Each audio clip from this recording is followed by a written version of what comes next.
ਸਤਨਾਮ ਸ਼੍ਰੀ ਵਾਹਿਗੁਰੂ ਸਾਹਿਬ JIO. ਪਰਮ ਸਨਮਾਨਯੋਗ ਗੁਰੂ ਰੂਪ ਗੁਰੂ ਖਾਲਸਾ ਸਾਧ ਸੰਗਤ ਜੀ, ਵਾਹਿਗੁਰੂ ਜੀ ਕਾ ਖਾਲਸਾ, ਵਾਹਿਗੁਰੂ ਜੀ ਕੀ ਫਤਿਹ। ਚੱਲ ਰਹੇ ਲੜੀਵਾਰ ਪ੍ਰਸੰਗ ਧੰਨ ਧੰਨ ਸ਼੍ਰੀ ਗੁਰੂ ਗੋਬਿੰਦ ਸਿੰਘ ਸਾਹਿਬ ਜੀ ਮਹਾਰਾਜ ਜੀ ਦੇ ਅਧਿਆਏ 34ਵੇਂ ਵਿੱਚ ਅੱਜ ਆਪਾਂ ਚਮਕੌਰ ਦੀ ਗੜੀ ਵਿੱਚ ਯੁੱਧ ਦਾ ਪ੍ਰਸੰਗ ਸਰਵਣ ਕਰਾਂਗੇ। ਆਓ ਬੜੇ ਪ੍ਰੇਮ ਨਾਲ ਇਹ ਪ੍ਰਸੰਗ ਸਰਵਣ ਕਰੀਏ।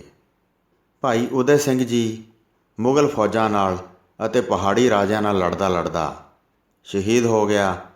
ਜਦ ਸਾਰੇ ਸਿੰਘ ਸੂਰਬੀਰ ਸ਼ਹੀਦ ਕਰ ਲਏ ਤਾਂ ਪਹਾੜੀਆਂ ਅਤੇ ਮਲੇਸ਼ੀਆਂ ਨੇ ਵੇਖ ਕੇ ਪਛਾਣਿਆ ਕਿ ਗੁਰੂ ਜੀ ਇਹੋ ਹਨ। ਬੜਾ ਆਨੰਦ ਧਾਰਨ ਕੀਤਾ। ਅਸੀਂ ਗੁਰੂ ਜੀ ਨੂੰ ਮਾਰ ਲਿਆ ਹੈ, ਅੱਜ ਫਤਿਹ ਪ੍ਰਾਪਤ ਕੀਤੀ ਹੈ ਅਤੇ ਗੁਰੂ ਜੀ ਨੂੰ ਜਾਣ ਨਹੀਂ ਦਿੱਤਾ ਹੈ। ਕਿਉਂਕਿ ਗੁਰੂ ਜੀ ਦਾ ਚਿਹਰਾ ਕਾਫੀ ਹੱਦ ਤੱਕ ਭਾਈ ਉਦੈ ਸਿੰਘ ਨਾਲ ਮਿਲਦਾ ਸੀ, ਇਸ ਲਈ ਪਹਾੜੀ ਰਾਜੇ ਅਤੇ ਮਲੇਸ਼ੀਆਂ ਨੇ ਇਹ ਸਮਝਿਆ ਕਿ ਭਾਈ ਉਦੈ ਸਿੰਘ ਹੀ ਸ਼੍ਰੀ ਗੁਰੂ ਗੋਬਿੰਦ ਸਿੰਘ ਜੀ ਹਨ। ਉਹ ਸੋਚਦੇ ਸਨ ਕਿ ਹੁਣ ਜੰਗ ਦਾ ਅੰਤ ਹੋ ਗਿਆ ਹੈ। ਮੂਰਖ ਇਹ ਨਹੀਂ ਸਨ ਜਾਣਦੇ ਕਿ ਗੁਰੂ ਜੀ ਨੇ ਇਹ ਖੇਡ ਧਾਰਨ ਕੀਤੀ ਹੈ। ਉੱਧਰੋਂ ਗੁਰੂ ਜੀ ਨੇ ਭਾਈ ਜੀਵਨ ਸਿੰਘ ਜੀ ਨੂੰ ਭੇਜਿਆ ਅਤੇ ਵੈਰੀਆਂ ਦੀ ਸ਼ਕਤੀ ਨੂੰ ਵੇਖ ਕੇ ਵੈਰੀਆਂ ਦੇ ਨੇੜੇ ਹੋ ਗਿਆ। ਹੋਰ ਕਈ ਸਿੰਘ ਵੀ ਖਲੋ ਗਏ ਅਤੇ ਯੁੱਧ ਹੋਣ ਲੱਗਾ। ਨੇੜੇ ਹੋ ਕੇ ਰੋਕੇ, ਮਾਰੇ ਅਤੇ ਸੂਰਬੀਰ ਜਮਾਂ ਦੇ ਘਰ ਪਹੁੰਚ ਜਾਂਦੇ ਸਨ। ਭਾਈ ਜੀਵਨ ਸਿੰਘ ਨੇ ਉੱਥੇ ਬਹੁਤ ਘਮਾਸਾਨ ਯੁੱਧ ਕੀਤਾ ਅਤੇ ਕਈ ਤੁਰਕਾਂ ਅਤੇ ਪਹਾੜੀਆਂ ਨੂੰ ਜਮਾਂ ਦੇ ਘਰ ਪਹੁੰਚਾ ਦਿੱਤਾ। ਗੁਰੂ ਜੀ ਦੇ ਸਪੁੱਤਰ ਬਾਬਾ ਅਜੀਤ ਸਿੰਘ ਜੀ ਗੁਰੂ ਜੀ ਕੋਲ ਵਾਪਸ ਆ ਗਏ ਅਤੇ ਆ ਕੇ ਉਹਨਾਂ ਨੇ ਭਾਈ ਉਦੈ ਸਿੰਘ ਜੀ ਦੀ ਸ਼ਹਾਦਤ ਦੀ ਪੂਰੀ ਕਹਾਣੀ ਸੁਣਾਈ। ਕਈ ਸਿੰਘ ਨਦੀ ਦੇ ਵਿੱਚ ਹੀ ਬਹਿ ਗਏ ਸਨ। ਦਿੱਲੀ ਦਾ ਵਸਨੀਕ ਇੱਕ ਸਿੱਖ ਲਸ਼ਕਰ ਵਿੱਚ ਸੀ। ਉਸਨੇ ਅਚਾਨਕ ਨਜ਼ਦੀਕ ਆ ਕੇ ਗੁਰੂ ਜੀ ਦੇ ਚਰਨ ਕਮਲਾਂ 'ਤੇ ਬੰਦਨਾ ਕੀਤੀ। ਆਪ ਕੋਈ ਕਾਰਜ ਦੱਸੋ ਜਿਹੜਾ ਮੈਥੋਂ ਕੁਝ ਬਣ ਸਕੇ। ਹੇ ਰਾਜਿਆਂ ਦੇ ਮਹਾਰਾਜ, ਤੁਸੀਂ ਸਰਬ ਕਲਾ ਸਮਰੱਥ ਹੋ। ਸਤਿਗੁਰੂ ਜੀ ਨੇ ਉਸ ਨੂੰ ਮੁਖ ਤੋਂ ਕਿਹਾ, ਚੰਗੇ ਮੌਕੇ 'ਤੇ ਤੂੰ ਮਿਲਿਆ ਹੈ। ਵਹੀਰ ਦੇ ਨਾਲ 2 ਡੋਲੇ ਜਾ ਰਹੇ ਹਨ, ਉਹਨਾਂ ਨੂੰ ਜਾ ਕੇ ਮਿਲੋ। ਫਿਰ ਰੋਪੜ ਦੇ ਵਿੱਚ ਕਿਸੇ ਦੇ ਘਰ ਉਹਨਾਂ ਦਾ ਉਤਾਰਾ ਕਰਵਾ ਦਿਓ। ਊਚ ਨੀਚ ਤੈਨੂੰ ਕੋਈ ਵੀ ਨਹੀਂ ਜਾਣ ਸਕੇਗਾ। ਚਿੱਤ ਵਿੱਚ ਕਿਸੇ ਪ੍ਰਕਾਰ ਦਾ ਸ਼ੰਕਾ ਨਾ ਧਾਰਨ ਕਰੋ। ਸਾਧ ਸੰਗਤ ਜੀ, ਇਹ ਸਥਾਨ ਅੱਜ ਵੀ ਰੋਪੜ ਸ਼ਹਿਰ ਦੇ ਬਿਲਕੁਲ ਅੰਦਰ ਜਿੱਥੇ ਮਾਤਾ ਜੀ ਠਹਿਰੇ ਸਨ, ਉਹ ਉਹਨਾਂ ਤੋਂ ਮੁੱਲ ਲੈ ਕੇ ਖਾਲੀ ਕਰਵਾ ਕੇ ਉਸ ਸਥਾਨ 'ਤੇ ਸ਼੍ਰੀ ਗੁਰੂ ਗ੍ਰੰਥ ਸਾਹਿਬ ਜੀ ਦਾ ਪ੍ਰਕਾਸ਼ ਕੀਤਾ ਹੈ। ਸੰਗਤਾਂ ਜਾ ਕੇ ਦਰਸ਼ਨ ਕਰਦੀਆਂ ਹਨ। ਦਾਸ ਵੀ ਉੱਥੇ ਜਾ ਕੇ ਦਰਸ਼ਨ ਕਰਕੇ ਆਇਆ ਹੈ। ਫਿਰ ਸਿੱਖ ਹੱਥ ਜੋੜ ਕੇ ਬੋਲਿਆ, ਮੇਰੇ ਸੰਬੰਧੀ ਦਾ ਉੱਥੇ ਘਰ ਵਸਦਾ ਹੈ, ਮੇਰੀ ਵੱਡੀ ਸਹਾਇਤਾ ਕਰੋ ਤਾਂ ਕਿ ਮੈਂ ਉਹਨਾਂ ਨੂੰ ਉੱਥੇ ਜਾ ਕੇ ਉਤਾਰ ਦਿਆਂ। ਤੁਸੀਂ ਮਹਾਨ ਪੂਰਨ ਗੁਰੂ ਹੋ, ਮੈਂ ਤੁਹਾਡਾ ਸਿੱਖ ਹੋ ਕੇ ਡਰਦਾ ਨਹੀਂ ਹਾਂ। ਹੇ ਸਤਿਗੁਰੂ ਜੀ, ਮੇਰੀ ਰੱਖਿਆ ਕਰੋ, ਮੈਂ ਇਹੀ ਆਰਾਧਨਾ ਕਰਦਾ ਹਾਂ। ਇਸ ਪ੍ਰਕਾਰ ਕਹਿ ਕੇ ਆਗਿਆ ਪਾ ਕੇ ਸਿੱਖ ਵਹੀਰ ਦੀ ਭੀੜ ਵਿੱਚ ਦਾਖਲ ਹੋ ਗਿਆ। ਜਿੱਥੇ ਡੋਲੇ ਸਨ ਤੁਰੰਤ ਬੰਦਨਾ ਕਰਕੇ ਉੱਥੋਂ ਭੱਜ ਕੇ ਚਲੇ ਗਿਆ ਅਤੇ ਫਿਰ ਕੇ ਡੋਲੇ ਲੱਭ ਲਏ ਅਤੇ ਮਾਤਾ ਜੀ ਨੂੰ ਕਹਿਣ ਲੱਗਾ, ਮਾਤਾ ਜੀ ਇੱਥੇ ਠਹਿਰੋ ਨਹੀਂ, ਹੁਣ ਜਾਓ। ਰਾਤ ਬੀਤ ਚੱਲੀ ਹੈ ਅਤੇ ਹੁਣ ਸਵੇਰ ਹੋਣ ਵਾਲੀ ਹੈ। ਵੈਰੀਆਂ ਨੇ ਪਾਪ ਦਗਾ ਸਭ ਪ੍ਰਕਾਰ ਕੀਤਾ ਹੈ। ਹੁਣ ਥੋੜ੍ਹਾ ਸਮਾਂ ਬੀਤਣ ਬਾਅਦ ਹੀ ਆ ਪਹੁੰਚਣਗੇ। ਸਤਿਗੁਰੂ ਜੀ ਨੇ ਮੈਨੂੰ ਆਗਿਆ ਕੀਤੀ ਹੈ, ਸ਼ਹਿਰ ਵਿੱਚ ਮੇਰੇ ਸੰਬੰਧੀ ਰਹਿੰਦੇ ਹਨ, ਉੱਥੇ ਆਪਣਾ ਡੇਰਾ ਕਰੋ। ਇਸ ਪ੍ਰਕਾਰ ਰੋਪੜ ਵਿਖੇ ਇੱਕ ਰਾਤ ਮਾਤਾ ਜੀ ਦਾ ਡੇਰਾ ਕਰਵਾ ਕੇ ਅਗਲੇ ਦਿਨ ਉਹਨਾਂ ਨੂੰ ਦਿੱਲੀ ਭੇਜ ਦਿੱਤਾ। ਗੁਰੂ ਜੀ ਨਾਲ ਸ਼ਸਤਰਧਾਰੀ ਸੂਰਬੀਰ ਉਸ ਸਮੇਂ ਕੁੱਲ 40 ਸਨ। ਉੱਧਰ ਭਾਈ ਜੀਵਨ ਸਿੰਘ ਵੀ ਲੜਦਾ ਸ਼ਹੀਦ ਹੋ ਗਿਆ। ਕਈ ਹਜ਼ਾਰ ਵੈਰੀਆਂ ਨੂੰ ਉਸਨੇ ਯੁੱਧ ਕਰਕੇ ਮਾਰ ਮੁਕਾਇਆ। ਸ਼੍ਰੀ ਅਨੰਦਪੁਰ ਸਾਹਿਬ ਤੋਂ ਰੋਪੜ ਤੱਕ ਬਹੁਤ ਸੂਰਬੀਰ ਮਰੇ ਪਏ ਸਨ। ਸੂਰਬੀਰਾਂ ਲਈ ਵੱਡਾ ਰਣ ਖੇਤਰ ਬਣਿਆ ਸੀ। ਮਾਨੋ ਬਹੁਤ ਥਾਈਂ ਸੂਰਬੀਰ ਸੁੱਤੇ ਪਏ ਸਨ। ਸੈਂਕੜੇ ਸਿੰਘ ਸ਼ਹੀਦ ਹੋ ਗਏ ਸਨ ਅਤੇ ਤੁਰਕ ਪਹਾੜੀਏ ਵੀ ਵੱਡੀ ਗਿਣਤੀ ਵਿੱਚ ਮਰੇ ਪਏ ਸਨ। ਜਿਹੜੀ ਗੁਰੂ ਜੀ ਦੀ ਵਹੀਰ ਸੀ ਉਹ ਬਾਅਦ ਵਿੱਚ ਇਕੱਲੀ ਹੋ ਗਈ। ਕੋਈ ਲੁੱਟਿਆ ਗਿਆ, ਕੋਈ ਬਚ ਗਿਆ, ਕੋਈ ਲੜ ਕੇ ਉਸ ਸਮੇਂ ਸ਼ਹੀਦ ਹੋ ਗਿਆ। ਆਪ ਸਤਿਗੁਰੂ ਜੀ ਦੱਖਣ ਵਾਲੇ ਪਾਸੇ ਚੱਲ ਪਏ। ਜਿਸ ਪਿੰਡ ਦਾ ਨਾਮ ਮਾਜਰਾਪੁਰ ਸੀ, ਉਸ ਪਿੰਡ ਵਿੱਚ ਹੀ ਥੋੜ੍ਹੀ ਦੇਰ ਲਈ ਆ ਟਿਕੇ। ਸੇਵਕ ਨੂੰ ਕਿਹਾ, ਛੇਤੀ ਪਾਣੀ ਲਿਆਓ। ਇਹ ਸੁਣ ਕੇ ਸਿੰਘ ਨੇ ਡੋਲ ਲੋਟਾ ਸੰਭਾਲਿਆ, ਉੱਥੇ ਖੂਹ ਵਿੱਚੋਂ ਚੰਗਾ ਪਾਣੀ ਕੱਢਿਆ ਅਤੇ ਆ ਕੇ ਜਲ ਗੁਰੂ ਜੀ ਨੂੰ ਦਿੱਤਾ। ਗੁਰੂ ਜੀ ਨੇ ਜਲ ਲਿਆ, ਚੁਲੀ ਕੀਤੀ ਅਤੇ ਅੱਖਾਂ ਨੂੰ ਬਣਾ ਕੇ ਧੋਤਾ। ਦਿੱਲੀ ਤੋਂ ਇੱਕ ਮਨੁੱਖ ਆਇਆ। ਉਹ ਤੁਰਕਾਂ ਦੇ ਡੇਰੇ ਵੱਲ ਜਾ ਰਿਹਾ ਸੀ। ਉਹ ਬੰਦਨਾ ਕਰਕੇ ਗੁਰੂ ਜੀ ਨੂੰ ਮਿਲਿਆ। ਉਸ ਨੂੰ ਵੇਖ ਕੇ ਸਿੰਘਾਂ ਨੇ ਪੁੱਛਿਆ, ਕਿੱਥੋਂ ਆਏ ਹੋ ਅਤੇ ਕਿੱਥੇ ਜਾ ਰਹੇ ਹੋ? ਰਾਹ ਵਿੱਚ ਬੜੇ ਉਤਾਵਲੇ ਹੋ ਕੇ ਚੱਲਦੇ ਹੋ। ਸਭ ਕੁਝ ਸੁਣ ਕੇ ਉਸ ਵਿਅਕਤੀ ਨੇ ਸਾਰੀ ਗੱਲ ਦੱਸੀ। ਮੈਂ ਤੁਰਕ ਦਲ ਵਿੱਚ ਜਾ ਰਿਹਾ ਹਾਂ। ਖਵਾਜਾ ਮਰਦੂਦ ਨੇ ਸੈਨਾ ਬੁਲਾਈ ਹੈ। ਗੁਰੂ ਜੀ ਨੂੰ ਫੜਨਾ ਚਾਹੁੰਦੇ ਹਨ। ਮੈਂ ਇਹ ਭੇਦ ਦੇਣ ਆਇਆ ਹਾਂ ਕਿ 10 ਲੱਖ ਸਵਾਰ ਆ ਕੇ ਮਿਲ ਪਵੇਗਾ। ਵੱਡੀ ਸੈਨਾ ਬਹੁਤ ਨੇੜੇ ਆ ਰਹੀ ਹੈ, ਜਿਸ ਦਾ ਆਰ ਪਾਰ ਦਿਖਾਈ ਨਹੀਂ ਦਿੰਦਾ ਹੈ। ਅਨੇਕਾਂ ਝੰਡੇ ਹਨ, ਅਨੇਕਾਂ ਨਗਾਰੇ ਹਨ, ਜਿਵੇਂ ਸਮੁੰਦਰ ਉਮੜ ਕੇ ਆ ਰਿਹਾ ਹੋਵੇ। ਥੋੜ੍ਹੀ ਕਨਸੋ ਸੁਣ ਕੇ ਸਤਿਗੁਰੂ ਜੀ ਨੇ ਚਾਰੇ ਪਾਸੇ ਦ੍ਰਿਸ਼ਟੀ ਚਲਾਈ। ਪਿੱਛੇ ਲੱਖਾਂ ਦੀ ਗਿਣਤੀ ਵਿੱਚ ਲਸ਼ਕਰ ਆ ਰਿਹਾ ਹੈ, ਘਮਸਾਨ ਦਾ ਯੁੱਧ ਕਰੇਗਾ। ਗੁਰੂ ਜੀ ਨੇ ਅੱਗੇ 10 ਲੱਖ ਦੀ ਖਬਰ ਸੁਣ ਕੇ ਆਪਣੇ ਚਿੱਤ ਵਿੱਚ ਵਿਚਾਰ ਕੀਤੀ। ਸਾਰੇ ਯੁੱਧ ਕਰਨ ਵਾਸਤੇ ਚੱਲ ਕੇ ਆਏ ਹਨ। ਜੇ ਇਸ ਸਮੇਂ ਨਹੀਂ ਲੜਾਂਗੇ ਫਿਰ ਸਾਰੇ ਵੈਰੀ ਕੀ ਕਹਿਣਗੇ?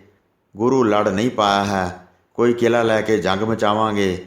ਇਸ ਪ੍ਰਕਾਰ ਜਿਵੇਂ ਪ੍ਰਭੂ ਨੂੰ ਭਾਉਂਦਾ ਹੈ। ਜਿਸ ਪਿੰਡ ਦਾ ਨਾਮ ਚਮਕੌਰ ਹੈ, ਜਿਸ ਨੂੰ ਬੜੇ ਉੱਚੇ ਸਥਾਨ 'ਤੇ ਵੇਖਿਆ ਹੈ, ਇਸ ਵਿੱਚ ਦਾਖਲ ਹੋ ਕੇ ਘਮਸਾਨ ਦਾ ਯੁੱਧ ਮਚਾਵਾਂਗੇ। ਤੁਰਕਾਂ ਦੇ ਬਹੁਤ ਲਸ਼ਕਰ ਨੂੰ ਮਾਰਾਂਗੇ। ਇਹਨਾਂ ਨੂੰ ਆਪਣੇ ਹੱਥ ਵਿਖਾਵਾਂਗੇ ਅਤੇ ਇਹਨਾਂ ਦੇ ਹੱਥ ਵੇਖਾਂਗੇ। ਇਸ ਪ੍ਰਕਾਰ ਗੱਲ ਨਿਸ਼ਚੈ ਕੀਤੀ। ਛੱਡ ਕੇ ਜਾਣਾ ਇਹ ਚੰਗੀ ਗੱਲ ਨਹੀਂ। ਮਲੇਸ਼ ਲੜਾਈ ਵੇਖਣਾ ਚਾਹੁੰਦਾ ਹੈ। ਪਹਾੜੀ ਹਿੰਦੂਆਂ ਦਾ ਧਰਮ ਨਾਸ਼ ਹੋ ਗਿਆ ਹੈ ਅਤੇ ਤੁਰਕ ਬੇਈਮਾਨ ਹੋ ਗਏ ਹਨ। ਇਹਨਾਂ ਕਰਮਾਂ ਨਾਲ ਵੈਰੀ ਦਾ ਤੇਜ ਘਟੇਗਾ ਅਤੇ ਮੁੱਢ ਡਾਲਾਂ ਸਮੇਤ ਨਾਸ਼ ਹੋ ਜਾਏਗਾ। ਇਹ ਵਿਚਾਰ ਕੇ ਸਤਿਗੁਰੂ ਜੀ ਨੇ ਰਾਹ ਛੱਡਿਆ ਅਤੇ ਚਮਕੌਰ ਵੱਲ ਚੱਲ ਪਏ। ਉੱਚੇ ਸਥਾਨ 'ਤੇ ਪਿੰਡ ਵੇਖਿਆ। ਉਸ ਵਰਗਾ ਨੇੜੇ ਤੇੜੇ ਹੋਰ ਕੋਈ ਸ਼ੁਭ ਪਿੰਡ ਨਹੀਂ ਹੈ। ਸਤਿਗੁਰੂ ਜੀ ਕਰਨ ਕਰਾਵਣ ਸਭ ਵਿਧੀਆਂ ਨਾਲ ਸਮਰੱਥ ਹਨ। ਜਿੱਥੇ ਵੀ ਕਾਰਜ ਹੋਵੇ ਉਸ ਪ੍ਰਕਾਰ ਹੀ ਕਰ ਲੈਂਦੇ ਹਨ ਅਤੇ ਉਸ ਤਰ੍ਹਾਂ ਹੀ ਬਣਾ ਲੈਂਦੇ ਹਨ ਅਤੇ ਸਾਜ਼ੋ ਸਮਾਨ ਦੀ ਮੰਗ ਅਨੁਸਾਰ ਜਿੱਥੇ ਕਿੱਥੇ ਜਾਂਦੇ ਹਨ। ਚਮਕੌਰ ਪਿੰਡ ਦੇ ਦੱਖਣੀ ਪਾਸੇ ਪਹੁੰਚ ਗਏ ਅਤੇ ਉੱਥੇ ਜਾ ਕੇ ਇੱਕ ਸ਼ੁਭ ਬਾਗ ਵੇਖਿਆ। ਸਿੰਘਾਂ ਸਹਿਤ ਉਸ ਬਾਗ ਵਿੱਚ ਦਾਖਲ ਹੋ ਗਏ ਅਤੇ ਉਤਰ ਕੇ ਉੱਥੇ ਡੇਰਾ ਕੀਤਾ। ਹੋਰ ਸਾਰੇ ਸੂਰਬੀਰ ਵੀ ਘੋੜਿਆਂ ਤੋਂ ਉਤਰ ਪਏ ਅਤੇ ਵਿੱਥ 'ਤੇ ਬੈਠ ਗਏ। ਸਾਰੇ ਸਿੱਖ ਚੁੱਪ ਬੈਠੇ ਸਨ, ਕੁਝ ਵੀ ਕਹਿੰਦੇ ਨਹੀਂ ਸਨ। ਗੁਰੂ ਜੀ ਦੀ ਉੱਚੀ ਕਲਗੀ ਝੂਲ ਰਹੀ ਸੀ। 9 ਰਤਨ ਜਿਵੇਂ ਗੁਰੂ ਜੀ ਦੇ ਸਰੀਰ ਦਾ ਬਹਾਨਾ ਕਰਕੇ 9 ਗ੍ਰਹਿ ਗੁਰੂ ਜੀ ਦੀ ਭੁਜਾ ਨਾਲ ਆ ਲੱਗੇ ਸਨ। ਫੌਲਾਦ ਦੇ ਚੰਗੇ ਅਤੇ ਚੌੜੇ ਫਲ ਵਾਲੇ ਤੀਰਾਂ ਨਾਲ ਪੱਥਾ ਭਰਿਆ ਸੀ। ਤੀਰ ਕਈ ਵੱਡੇ ਹਨ, ਕਈ ਦਰਮਿਆਨੇ ਹਨ, ਪਰ ਹਨ ਬੜੇ ਤਿੱਖੇ ਅਤੇ ਭਿਆਨਕ ਅਤੇ ਕਾਨੀਆਂ ਜੀਨਾਂ ਦੀਆਂ ਮੋਟੀਆਂ ਹਨ। ਤੀਰਾਂ ਦੇ ਇੱਕ ਸਿਰੇ 'ਤੇ 1 ਤੋਲਾ ਸੋਨਾ ਲੱਗਾ ਹੈ ਅਤੇ ਉਹਨਾਂ ਦੇ ਪਰ ਵੱਡੇ ਦਿਖਾਈ ਦਿੰਦੇ ਹਨ। ਚੰਦਰਹਾਸ ਪਾਸੇ ਦੂਸਰੇ ਚਮਕਦੇ ਹਨ, ਜਿਨ੍ਹਾਂ ਨੂੰ ਸੋਨੇ ਦੀ ਮੁੱਠੀ ਜੜੀ ਹੋਈ ਹੈ। ਸਾਰੇ ਸਿੰਘ ਜਿਹੜੇ ਕਿਲੇ ਵਿੱਚੋਂ ਨਿਕਲੇ ਹਨ, ਉਹ ਯੁੱਧ ਕਰਕੇ ਸ਼ਹੀਦ ਹੋ ਗਏ ਹਨ। ਸਿਰਫ 5 ਸਿੰਘ ਵੈਰੀ ਨਾਲ ਲੜਦੇ ਲੜਦੇ ਗੁਰੂ ਜੀ ਦੇ ਪਾਸ ਆ ਪਹੁੰਚੇ, ਜਿਹੜੇ ਕਿ ਗੁਰੂ ਜੀ ਦੇ ਨਾਲ ਹੀ ਸਨ। ਤੁਰਕ ਪਹਾੜੀਆਂ ਦਾ ਅਣਗਿਣਤ ਲਸ਼ਕਰ ਹੈ, ਜਿਹੜਾ ਕਿ ਪਿੱਛੇ ਪਿੱਛੇ ਆ ਰਿਹਾ ਹੈ। ਬਾਦਸ਼ਾਹ ਨੇ ਹੋਰ 10 ਲੱਖ ਫੌਜ ਭੇਜੀ ਹੈ, ਜਿਸ ਨੂੰ ਖਵਾਜਾ ਮਰਦੂਦ ਨੇ ਬੁਲਾਇਆ ਹੈ। ਸਤਿਗੁਰੂ ਜੀ ਨੂੰ ਫੜਨ ਵਾਸਤੇ ਆ ਰਹੇ ਹਨ। ਸਫਾ ਬੰਨ੍ਹ ਕੇ ਬਹੁਤ ਤੁੰਮਲ ਆਇਆ ਹੈ। ਪਹਾੜੀ ਰਾਜਿਆਂ ਦੀ ਸਹੁੰ ਵਿੱਚ ਰਾਈ ਜਿੰਨਾ ਵੀ ਸੱਚ ਨਹੀਂ ਹੈ। ਉਹਨਾਂ ਦੋਹਾਂ ਨੇ ਵੱਡਾ ਦਗਾ ਕਮਾਇਆ ਹੈ। ਘਟਾ ਵਾਂਗ ਦੋਵਾਂ ਪਾਸਿਆਂ ਤੋਂ ਸੈਨਾ ਚੜ੍ਹ ਕੇ ਉਮੜੀ ਆ ਰਹੀ ਹੈ। ਹੁਣ ਯਤਨ ਕਰਨ ਦਾ ਚੰਗਾ ਮੌਕਾ ਹੈ। ਜਿਸ ਵਿਧੀ ਨਾਲ ਵੀ ਬਣਦੀ ਹੈ ਬਣਾ ਲਓ। ਕਿਸੇ ਦੇਰ ਤੋਂ ਬਗੈਰ ਹੀ ਵੈਰੀ ਦੀ ਸੈਨਾ ਪਹੁੰਚ ਜਾਏਗੀ। ਫਿਰ ਕੋਈ ਵੀ ਉਪਾਅ ਨਹੀਂ ਬਣੇਗਾ। ਇਸ ਤਰ੍ਹਾਂ ਸਿੰਘ ਗੁਰੂ ਜੀ ਨੂੰ ਕਹਿ ਰਹੇ ਸਨ। ਸੈਨਾ ਨੂੰ ਨੌਰੰਗੇ ਨੇ ਕਿਹਾ ਹੈ ਕਿ ਤੁਰੰਤ ਗੁਰੂ ਜੀ ਦੇ ਪਾਸ ਜਾਓ। ਜੇ ਰਾਹ ਵਿੱਚ ਕਿਤੇ ਆਉਂਦੇ ਮਿਲ ਜਾਣ ਤਾਂ ਤੁਰੰਤ ਫੜ ਕੇ ਲਿਆਓ। ਆਪ ਬਹੁਤ ਕਹਿ ਰਹੇ ਸੀ, ਪਰ ਕਿਸੇ ਨੇ ਵੀ ਮੰਨੀ ਨਹੀਂ ਸੀ। ਇਹਨਾਂ ਸਭ ਦੀ ਮੌਤ ਨੇੜੇ ਆਈ ਸੀ। ਪਹਾੜੀ ਰਾਜੇ ਛਲ ਵਿੱਚ ਪ੍ਰਬੀਨ ਹਨ ਅਤੇ ਨੌਰੰਗਾ ਵੱਡਾ ਝਗੜਾਲੂ ਹੈ, ਜਿਨ੍ਹਾਂ ਨੇ ਝੂਠੀ ਕਸਮ ਖਾਧੀ ਹੈ। ਇਸ ਪ੍ਰਕਾਰ ਸਿੰਘਾਂ ਪਾਸੋਂ ਗੁਰੂ ਜੀ ਇਹ ਸਭ ਕੁਝ ਸੁਣ ਰਹੇ ਸਨ ਅਤੇ ਸੁਣ ਕੇ ਉਹਨਾਂ ਨੇ ਵਿਚਾਰ ਕੀਤੀ ਕਿ ਬਾਦਸ਼ਾਹ ਨੌਰੰਗਾ ਵੱਡਾ ਧਰੋਹੀ ਹੈ। ਤੁਰਕ ਬਾਦਸ਼ਾਹ ਅਤੇ ਸਾਰੇ ਝੂਠੇ ਪਹਾੜੀ ਰਾਜਿਆਂ ਨੇ ਮਿਲ ਕੇ ਵੱਡਾ ਧਰੋਹ ਕਮਾਇਆ ਹੈ।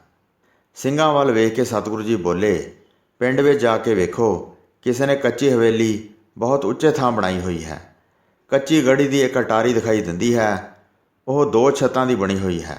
ਉਸ ਦਾ ਮਾਲਕ ਜਿਹੜਾ ਪੰਚ ਹੈ ਉਸ ਨੂੰ ਸਾਡੇ ਪਾਸ ਲਿਆਓ ਤਾਂ ਕਿ ਅਸੀਂ ਉਸ ਨਾਲ ਗੱਲ ਕਰੀਏ। ਇਹ ਸੁਣ ਕੇ ਫਿਰ 5 ਸਿੰਘ ਉੱਠ ਕੇ ਪਿੰਡ ਦੇ ਵਿੱਚ ਗਏ। ਗੜੀ ਦਾ ਮਾਲਕ ਸੱਥ ਦੇ ਵਿੱਚ ਬੈਠਾ ਸੀ। ਤੁਰੰਤ ਜਾ ਕੇ ਉਸ ਨੂੰ ਵੇਖ ਲਿਆ।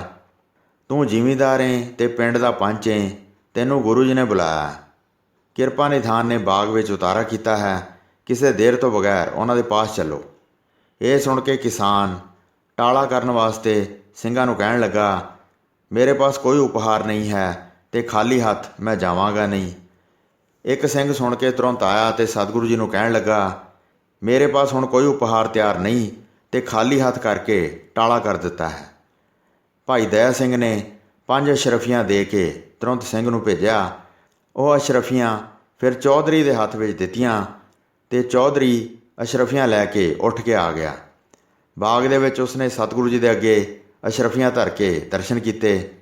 ਚਰਨ ਕਮਲਾਂ 'ਤੇ ਬੰਦਨਾ ਕਰਕੇ ਸ਼ੰਕਾ ਧਾਰ ਕੇ ਬੈਠ ਗਿਆ।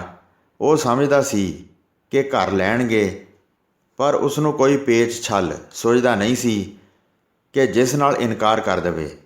ਇਸ ਲਈ ਜੜ ਹੋ ਕੇ ਸਾਹਮਣੇ ਬਿੱਤਰ ਤੱਕਦਾ ਸੀ। ਸਤਿਗੁਰੂ ਜੀ ਨੇ ਪਹਿਲਾਂ ਉਸ ਨੂੰ ਸੁੱਖ ਸ਼ਾਂਤ ਪੁੱਛੀ ਤੇ ਵਿਸ਼ੇਸ਼ ਤੌਰ 'ਤੇ ਤੇਰਾ ਕਲਿਆਣ ਹੋਵੇ ਕਿਹਾ। ਸਤਿਗੁਰੂ ਜੀ ਨੇ ਕਿਹਾ, ਜਿਹੜਾ ਤੇਰਾ ਕਿਲ੍ਹਾ ਹੈ ਉਹ ਸਾਨੂੰ ਵਿਖਾਓ। ਜਿਸ ਪ੍ਰਕਾਰ ਫਸੀਲ ਬਣਾਈ ਹੈ, ਦਰਵਾਜ਼ੇ ਆਦਿ ਦੀ ਪਕਿਆਈ ਬਾਰੇ ਦੱਸੋ। ਸੁਣ ਕੇ ਜੱਟ ਦਿਲ ਵਿੱਚ ਬਹੁਤ ਕੰਬ ਉੱਠਿਆ।